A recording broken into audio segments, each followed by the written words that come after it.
Last class में हमने eukaryotic cell को डिस्कस करना स्टार्ट किया था। तो हमने देखा था प्लांट सेल और एनिमल सेल में कुछ डिफरेंसेस। आज हम इनके parts one by one discuss करना स्टार्ट करेंगे। तो सबसे पहले हम शुरू करेंगे विथ सेल वॉल। तो देखते हैं यूकेरियोटिक सेल की सेल वॉल के बारे में। ठीक है, अब आपको पता है सेल वॉल एनिमल सेल्स में तो होती नहीं है ना। बट ऐसे कई सारे यूकेरियोट्स है, जैसे कि प्लांट्स है ना, algae है, डाइनोफ्लैगेलेट्स है, डाइएटम्स है, ये आपने पढ़े हैं पहले भी बायोलॉजिकल क्लासिफिकेशन में। फंगाई है, तो इनके पास सेल वॉल होती है, प्रोटोजोआ के पास भी नहीं होती है। ठीक है, तो देखो जैसे मैंने आपको शुरू में ही बताया था जब हम यूकेरियोटिक से स्टार्ट कर रहे थे कि ऑलमोस्ट सारे यूकेरियोटिक ऑर्गेनिजम्स जो है उनके जो सेल्स है, ठीक है, वो ऑलमोस्ट स्ट्रक्चर में सेम होता है। बट कहीं कहीं कुछ कुछ डिफरेंसेस होते हैं, कॉम्पोजिशन में डिफरेंस होता है। तो अब जो ये सेल वॉल अलग अलग यूकेरियोट्स में प्रेजेंट है, तो उसका कॉम्पोजिशन हर यूकेरियोटिक ऑर्गेनिज्म में सेम नहीं है, थोड़ा बहुत अलग होगा। जैसे अगर हम बात करें डाइएटम्स की, तो डाइएटम्स में जो सेल वॉल है, ठीक है, वो बनी होती है सेल्यूलोज की एंड उसके साथ साथ पेक्टिन की। ठीक है, सेल्यूलोज और पेक्टिन की बनी होती है। अगर हम बात करें डाइनोफ्लैगेलेट्स की, ठीक है, डाइनोफ्लैगेलेट्स लेना, पहले मैं सारे ऑर्गेनिजम्स का एनलिस्ट कर देती हूँ जिन जिनके देखने हैं हमें। ठीक है सर, डाइनोफ्लैगेलेट्स। ठीक है, इसके बाद हम फंगल सेल वॉल के बारे में डिस्कस करेंगे, algae, and then plant cell wall का कॉम्पोजिशन देखेंगे, इसको डिटेल में भी और समझेंगे हम इसका स्ट्रक्चर। ठीक है, तो जैसे डाइटम्स में सेलुलोज और पेक्टिन की बनी होती है, वैसे ही डाइनोफ्लैगेलेट्स में, फंगाई में, प्लांट में अलग अलग होता है थोड़ा कॉम्पोजिशन। अब डाइनोफ्लैगेलेट्स में, सॉरी मैंने यहाँ पे ये गलत लिख दिया, सेल्यूलोज एंड पेक्टिन की सेल वॉल होती है डाइनोफ्लैगेलेट्स में। यहाँ पे डायटम्स की सेल वॉल जो होती है वो सिलिका की बनी होती है। ठीक है, सिलिशियस सेल वॉल होती है उनके पास। फंगाई का मेन सेल वॉल का मेन कंपोनेंट होता है काइटिन। काइटिन जो कि it is a homopolymer of N acetyl glucosamine, NAG का होमोपॉलीमर है। काइटिन को हम फंगल सेल्यूलोज भी बोलते हैं। ठीक है, यहाँ लिख देती हूँ, chitin is called as fungal cellulose. जैसे प्लांट्स में सेल्यूलोज होता है, फंगाई में वैसे मेन कार्बोहाइड्रेट जो सेल वॉल का है वो है काइटिन, तो इसको फंगल सेल्यूलोज भी बुलाते हैं। आल्गे में वैसे ही पेक्टीन होता है। ठीक है, पेक्टीन के साथ साथ यहाँ पे होते हैं गैलेक्टन्स, मेनन्स एंड सेल्यूलोज। और प्लांट में प्रेजेंट होता है सेल्यूलोज, हेमी सेल्यूलोज,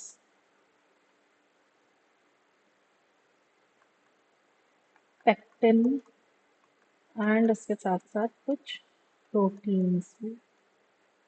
तो ये सारी चीज़ें प्रेजेंट होती है प्लांट सेल वॉल में। अब हम प्लांट सेल वॉल को डिटेल में डिस्कस करेंगे। हाँ, बट वो डिस्कस करने से पहले हम सेल वॉल का नेचर देख लेंगे कि सेल वॉल का जो नेचर है वो कैसा कैसा होता है। ठीक है, किस प्रकार की होती है सेल वॉल, तो हम देखेंगे नेचर ऑफ सेल वॉल। देखो सेल वॉल जो होती है ये एक बहुत ही रिजिड स्ट्रक्चर होता है ना। जैसे मैंने आपको बताया कि प्लांट्स को मैकेनिकल सपोर्ट की ज़रूरत बहुत ज़्यादा होती है। ठीक है, क्योंकि प्लांट्स काफ़ी ज़्यादा ग्रो करते हैं, उनकी हाइट, उनकी ब्रांचिंग बहुत ज़्यादा होती है ना, जैसे जैसे वो ग्रो करते हैं। तो इतने बड़े स्ट्रक्चर को खड़े रहने के लिए मैकेनिकल सपोर्ट तो चाहिए। तो सेल वॉल उनके सेल्स को ये सपोर्ट प्रोवाइड करती है। ठीक है, तो सेल वॉल ये एक रिजिड स्ट्रक्चर होता है, इसकी रिजिडिटी के कारण प्लांट को सपोर्ट मिलता है। ठीक है, तो it has rigidity, it is a rigid structure, और उसके साथ साथ ये एक डेड स्ट्रक्चर भी होता है। ठीक है, cell wall is not a living structure, it is a dead structure. इसी के वजह से प्लांट को मैकेनिकल सपोर्ट मिलता है। ठीक है, और यहाँ पे क्या होता है कि देखो ये सेल की प्लाज्मा मेम्ब्रेन है, तो प्लाज्मा मेम्ब्रेन के बाद अगर सेल वॉल भी है तो ये एक एक्स्ट्रा प्रोटेक्टिव लेयर बन जाती है ना। तो किसी भी पैथोजन को सपोज बाहर से अंदर आना है तो उसको प्लाज्मा मेम्ब्रेन के अलावा ये एक और लेयर क्रॉस करके आना पड़ेगा ना, एक और बाउंड्री, जैसे हम अपने घरों के आसपास एक बाउंड्री बनवा लेते हैं, स्कूल्स के आसपास एक ऐसी बाउंड्री होती है ताकि कोई भी चोर वगैरह इजीली अंदर ना आ सके। तो वैसे ही उस बाउंड्री जैसे ही काम ये सेल वॉल भी करती है। तो किसी पैथोजन को अंदर आना है तो उसके लिए एक और barrier apart from plasma membrane, एक और बैरियर ये खड़ा है यहाँ पे, ठीक है।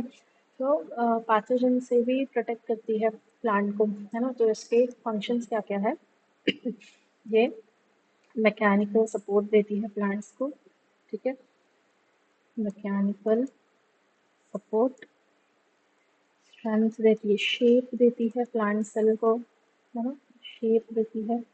उसके बाद प्रोटेक्शन फ्रॉम पैथोजेंस,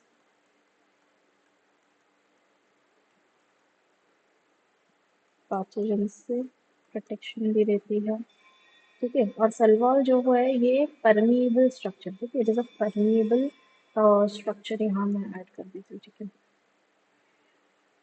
कि इसमें काफ़ी बड़े बड़े पोर्स प्रेजेंट होते हैं, तो इजीली मटेरियल्स का एक्सचेंज जो है वो इजीली हो सकता है यहाँ से, ठीक है। So it is a permeable structure. So ये था इसका नेचर। अब हम इसका स्ट्रक्चर देखेंगे, ठीक है। Structure of plant cell wall discuss करते हैं। अब हम जो स्ट्रक्चर देखने वाले हैं प्लांट सेल वॉल का देखते हैं, ठीक है। स्ट्रक्चर ऑफ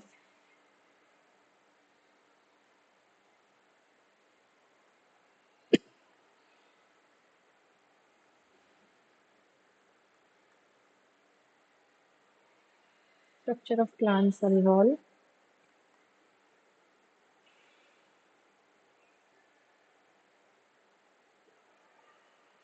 देखो प्लांट सेल वॉल में ना कई सारी लेयर्स प्रेजेंट होती है, 3 से 4 लेयर्स यहाँ मौजूद होती है, ठीक है। देखते हैं प्लांट सेल का स्ट्रक्चर। तो ये मैं बना रही हूँ प्राइमरी सेल वॉल, ठीक है, सबसे बाहर वाली लेयर।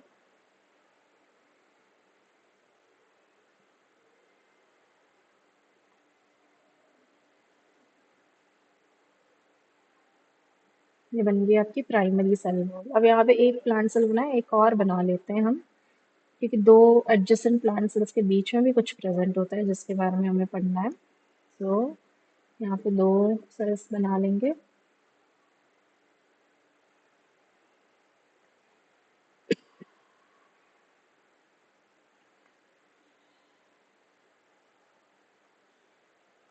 ठीक है।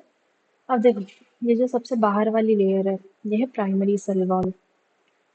उसके बाद कई सारे प्लांट्स में मतलब होती ही है ना, सेकेंडरी सेल वॉल भी फॉर्म होती है जैसे जैसे प्लांट्स एज करते हैं, है ना, एजिंग होती है, प्लांट्स भी बड़े होते हैं, तो सेकेंडरी सेल वॉल भी फॉर्म होती है। और इसके अलावा कुछ प्लांट्स में टर्शरी सेल वॉल भी हो सकती है। टर्शरी सेल वॉल का फॉर्म होना ज़रूरी नहीं है, ये हो भी सकती है नहीं भी हो सकती है, ठीक है, बट सेकेंडरी सेल वॉल तो होगी। तो ये हमने बना दी सेकेंडरी। अब ये पूरे सेल में होगी, ठीक है, मैं पूरे सेल में नहीं बना रही हूँ, मैं ऐसे इतना ही पार्ट जितना आपको मैं एक्सप्लेन करूँगी उतना ही बना रही हूँ, बट ये हर जगह होगी, ठीक है, पूरे सेल में होगी। तो ये होगी। बट इनसे भी बाहर, सबसे बाहर एक और यहाँ पे चीज़ है जो दोनों सेल्स के बीच में प्रेजेंट है, उसको हम बोलते हैं मिडिल लामेला, ठीक है। तो ये जो दोनों एडजेसेंट सेल्स होते हैं ना, इन एडजेसेंट सेल्स के बीच में ये मिडिल लामेला सीमेंटिंग मटेरियल की तरह काम करती है, ठीक है, यानी इनको जोड़ने का काम करती है। ये जो एडजेसेंट सेल्स होते हैं प्लांट्स में, है ना, अड़ोस पड़ोस के सेल्स, ये जुड़े होते हैं आपस में थ्रू मिडिल लामेला। ये मिडिल लामेला इनको जोड़ती है, ठीक है। तो इनको लेवल कर देते हैं सबसे पहले स्ट्रक्चर्स को। ये क्या है, ये है मिडिल लामेला,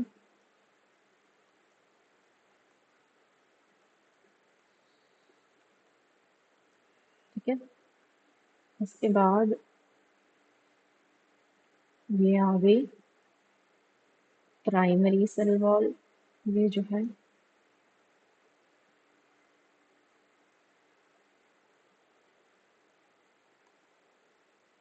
ये बन जाएगी आपकी प्राइमरी सेल वॉल। ये होगी सेकेंडरी सेल वॉल, ठीक है, और टर्शरी सेल वॉल।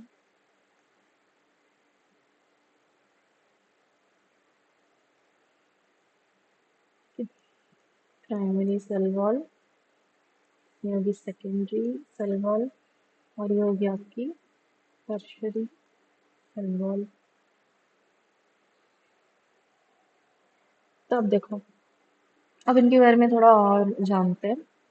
ये जो मिडिल लामेला है, ठीक है, ये मिडिल लामेला जैसे कि मैंने बोला सीमेंटिंग मटेरियल की तरह काम करती है ना, दोनों सेल्स को जोड़ती है आपस में, ठीक है। सो ऐसा इसके अंदर क्या है जो दोनों सेल्स को जोड़ती है, जो एडजेसेंट सेल्स को जोड़ती है?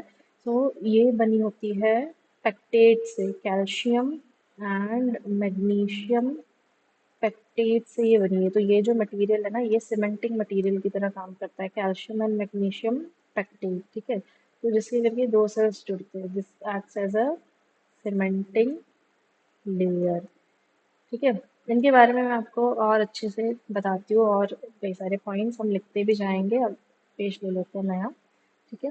तो यहाँ सबसे पहले हम देख रहे हैं मिडिल लामेला,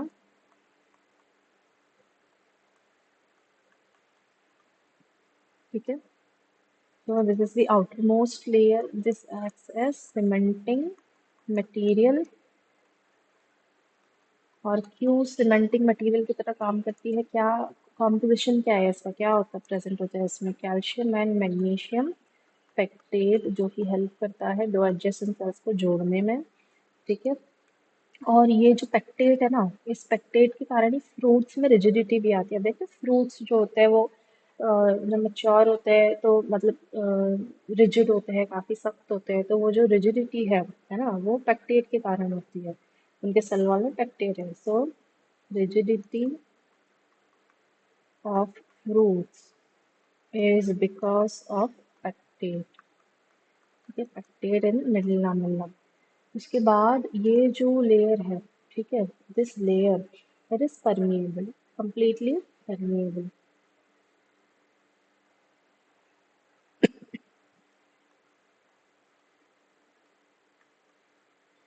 ठीक है। यानी इसके आर पार तो चीज़ें हो सकती हैं, ठीक है, परमिएबल होती है। उसके बाद अगला जो स्ट्रक्चर है हमारा, ठीक है, मिडिल लामेला के बाद प्राइमरी सेल वॉल, ठीक है। इसके बाद एक और लेयर अंदर की तरफ प्रेजेंट होती है, ये, ठीक है, प्राइमरी सेल वॉल। तो प्राइमरी सेल वॉल के बारे में देखते हैं।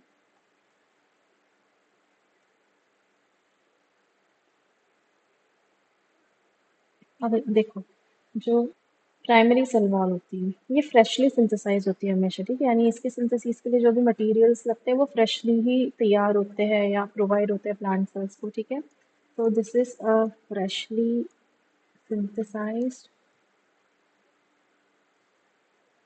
लेयर, ठीक है, सेल वॉल की फ्रेशली सिंथेसाइज लेयर है। यंग स्टेजेस में यूजुअली आपको दिखेगी, जब प्लांट अपने यंग स्टेज में होता है ना, तो यंग प्लांट में ये तैयार होना शुरू होती है ना, यंग स्टेज में होती है। और ये काफ़ी इलास्टिक भी होती है, ठीक है। ये जो लेयर है काफ़ी इलास्टिक होती है, इसलिए आप देखते हो जब प्लांट्स यंग होते हैं, नया नया प्लांट है, तो उसको आप ऐसे हिला सकते हो, ऐसे वैसे कैसे भी है ना, उसकी जो स्टेम है उसको आप इधर उधर मूव कर सकते हो, उसमें इलास्टिसिटी होती है। तो क्योंकि उस स्टेज में उसके पास प्राइमरी सेल वॉल प्रेजेंट है, ठीक है। इसके बाद जब डिफरेंशिएशन होना शुरू होता है, प्लांट सेल्स में डिफरेंशिएशन जब शुरू होता है उस टाइम पे डिमिनिश हो जाती है, ठीक है। So this diminishes during differentiation, यानी काफ़ी अर्ली स्टेजेस में तैयार होती है सेल्स में। जब डिफरेंशिएशन स्टार्ट होता है डिमिनिश हो जाती है, और ये भी कंप्लीटली परमिएबल है, just like primary lamella, completely permeable, ठीक है। तो इसके बाद अब देखो, ये जो प्राइमरी सेल वॉल है ना, प्राइमरी ये जो प्राइमरी सेल वॉल है, प्राइमरी सेल वॉल के ऊपर ही और नया मटेरियल चढ़ने लग जाता है ना, जो मटेरियल प्राइमरी सेल वॉल के लिए आ रहा है, प्राइमरी सेल वॉल तैयार हो रही है, ठीक है, इस सेल वॉल के ऊपर और मटेरियल डिपॉजिट होता जाता है, होता जाता है, होता जाता है, जैसे जैसे प्लांट ग्रो करता है, एज करता है, और सेकेंडरी सेल वॉल तैयार होना शुरू हो जाती है। ठीक है, तो अब हम देखेंगे सेकेंडरी सेल वॉल। तो सेकेंडरी सेल वॉल तैयार होती है by deposition of materials over the already existing cell wall, यानी प्राइमरी सेल वॉल पे। ठीक है, तो this is formed by deposition of materials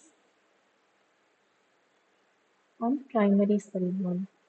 ठीक है, प्राइमरी सेल वॉल पे चीज़ें डिपॉजिट होती जाएगी। मेनली इसमें क्या प्रेजेंट होता है, किससे बनती है, लिग्नीन से बनती है। ठीक है, लिग्नीन, क्यूटिन होगा, ठीक है, या सुबेरिन होगा। अब देखो ये सारे ही मटेरियल्स आपको पता है, ये अगर कहीं आ जाएंगे तो ये उसको इम्पर्मिएबल बना देंगे, फिर उसके आर पार कोई चीज़ नहीं हो सकती। ठीक है, तो ये जो है secondary cell wall, it is impermeable. ठीक है, इट इज नॉट परमिएबल। और ये डेड लेयर भी होती है, फिर सेकेंडरी सेल वॉल जो जब बन गई तो सेल वॉल डेड हो गई। ठीक है, क्योंकि कोई चीज़ परमिएट भी नहीं कर सकती है। ठीक है, तो ये रहा सेकेंडरी सेल वॉल। अब इसके बाद जो टर्शरी सेल वॉल है, ठीक है, टर्शरी सेल वॉल ज़रूरी नहीं है कि हर प्लांट में फॉर्म हो भी सकती है, नहीं भी हो सकती है।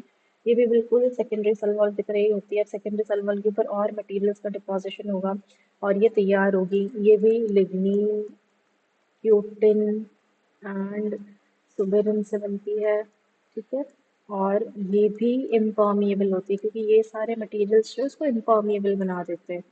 ठीक है, तो ये भी इम्पर्मिएबल ही होती है, just like secondary cell wall. ठीक है, तो अब देखो, अब अगर कहीं पे किसी प्लांट में सेकेंडरी सेल वॉल फॉर्म हो गए, टर्शियरी सेल वॉल फॉर्म हो गए, तो वो सेल वॉल डेड हो गई। ठीक है, और ये जो मटेरियल्स है, ये ना सिर्फ इम्पर्मिएबल बनाते हैं सेल वॉल को, बट इसको रिजिड भी बनाते हैं। तो इस स्टेज में जब प्लांट ने और थोड़ा ग्रो करना शुरू कर दिया है ना, अब secondary cell wall, tertiary cell wall form हो गई है, तो तब प्लांट में फ्लेक्सिबिलिटी नहीं रहती है, उसकी जो स्टेम है उसमें इलास्टिसिटी कह लो या फ्लेक्सिबिलिटी नहीं होती है, फिर आप उसको मूव नहीं कर सकते। ठीक है, तो सख्त हो जाती है, तो इसी वजह से सख्त होती है, क्योंकि सेकेंडरी सेल वॉल फॉर्म हो चुकी है। तो अगर प्लांट की सेल वॉल डेड है ना, मटेरियल्स का एक्सचेंज कैसे होगा, मटेरियल्स का एक्सचेंज जो है वो कैसे होगा, एक minute.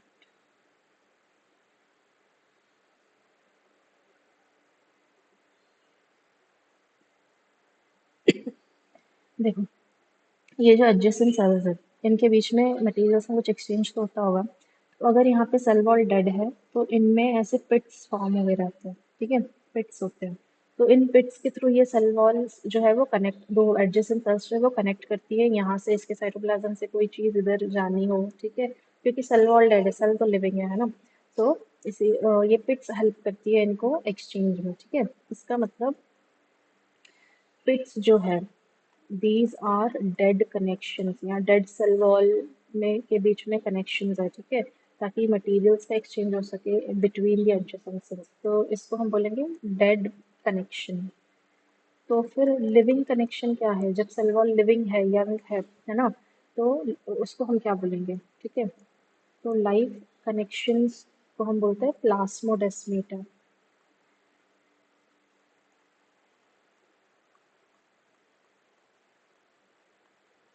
प्लास्मोडेस्मेटा, these our life connection.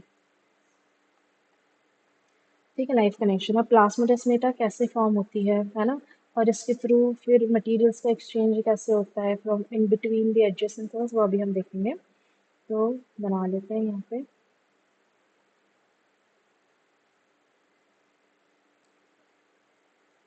ये किसी एक सेल का सपोज हमने सेल वॉल बना लिया।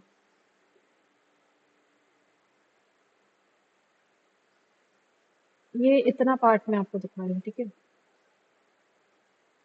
ये देखो, ये ये ठीक है, ऐसे करके हम बना रहे हैं अभी ये सेल्स। यहाँ दो एडजेसेंट सेल्स दिखा रहे हैं हम। इसके अंदर प्लाज्मा मेम्ब्रेन बना लेंगे, ये सेल वॉल, और यहाँ प्लाज्मा मेम्ब्रेन,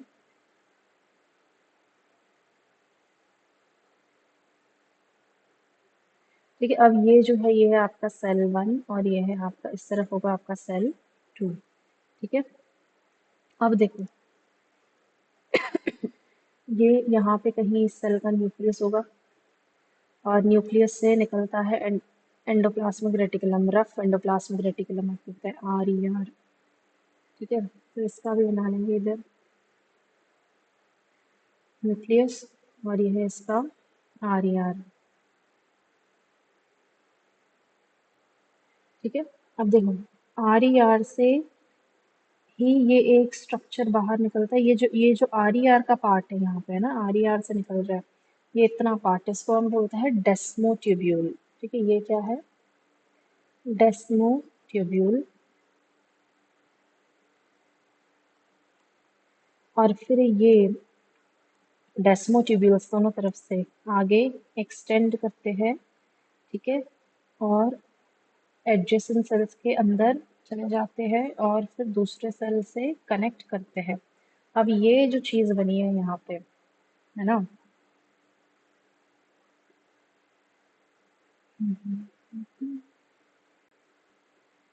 ये बना लेते हैं। ठीक है। ये जो चीज़ है इसको हम बोलते हैं प्लास्मोडेस्माटा। ठीक है। ये क्या है? प्लास्मोडेस्माटा। अब यहाँ पे प्लास्मोडेस्माटा के थ्रू क्या हो रहा है, ना सिर्फ सेल वॉल्स के बीच में कनेक्शन बन रहा है, बल्कि आप देख रहे हो दोनों सेल्स के साइटोप्लाज्म्स के बीच में कनेक्शन बन रहा है। तो सेल 1 से सेल 2 में कोई चीज़ अगर पहुंचानी है तो ये इसके थ्रू होगी, प्लाज्मोडेस्माटा के थ्रू जाएगी, या वाइस वर्सा सेल 2 से सेल 1 में वैसे आएगी। ठीक है। तो इसको हम बोलते हैं प्लाज्मोडेस्माटा। ठीक है। ये लाइव सेल्स के बीच का कनेक्शन है। ठीक है। डेस्मोट्यूबियल क्या है? It is the part of ER in plasmodesmata. ये जो ER का जो पार्ट है ना, ठीक है, part of ER, to be more precise, rough endoplasmic reticulum in plasmodesmata, उसको हम बोलते हैं डेस्मोट्यूबियल। और बाकी ये वाला जो पार्ट है इसको हम बोलते हैं प्लाज्मोडेस्माटा। ठीक है। तो इसके थ्रू मटेरियल्स का एक्सचेंज होगा from one between the adjacent sales. ठीक है। सो ये था प्लांट सेल वॉल। इसके आगे के पार्ट्स हम नेक्स्ट क्लास में डिस्कस करेंगे। अगली क्लास में प्रोबेबली हम प्लाज्मा मेम्ब्रेन का स्ट्रक्चर डिस्कस करेंगे। ठीक है। Thank you.